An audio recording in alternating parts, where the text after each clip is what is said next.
In our broke Islamic culture or Muslim culture nowadays, we think that a person who is completely in love with Allah subhanahu wa ta'ala is a person who is a fakir, who is a maskeen, who is someone like whatever stigma, you name it, that person have it. Like whatever stigma comes to your mind, like a loser or a failure or a person who cannot do anything, a person who doesn't have anything, a person with zero capabilities loves Allah subhanahu wa ta'ala. This is not the case.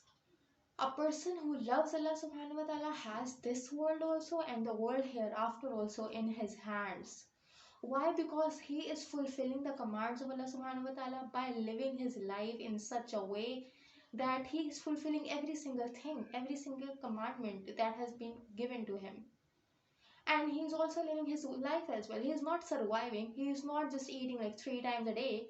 He is fully living his life with all luxuries he can ever imagine of, but still he is really special to Allah. Why?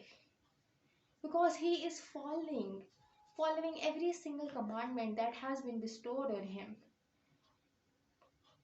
And he doesn't think of himself as a person who is selfish, as a person who is worthless, as a person who is nothing. He doesn't think of himself like that. He thinks of himself as a person who is special. He never says that my duas never work, they never work anyway, what can I do, where do I go? He knows that his first place to go is Allah subhanahu wa ta'ala. He knows that. He knows that his biggest backbone is Allah subhanahu wa ta'ala. He knows that his biggest supporter is Allah subhanahu wa ta'ala. He knows for the matter of fact that miracle will happen in his life because he has Allah. He knows all of these things.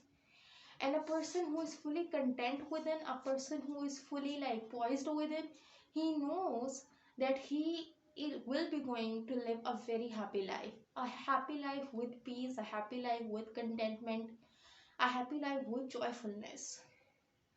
And that person is really rich. A person who has peace, a person who has contentment is a pretty rich person nowadays. Because nowadays we have seen a lot that people are really depressed. They are extremely sad for no reason. They have weird sort of mood swings that are going on in their mind. And that also shows on their face as well through their expressions. But that person who has Allah at his back, that person who knows that Allah will be there for him no matter if the entire world is against him or not, he will win the race. Allah will make sure that that person should be in the lead role. And he knows that because he loves Allah so much. And Allah loves him in the same way, even much, much more than that. So if you are a lover of Allah subhanahu wa ta'ala, if you think that you love Allah subhanahu wa ta'ala like immensely, never ever think that Allah doesn't love you that much. Allah loves you even more than you can even imagine, even more than you even love yourself, even more than your parents love you. He loves you beyond anything because you are extremely special to him.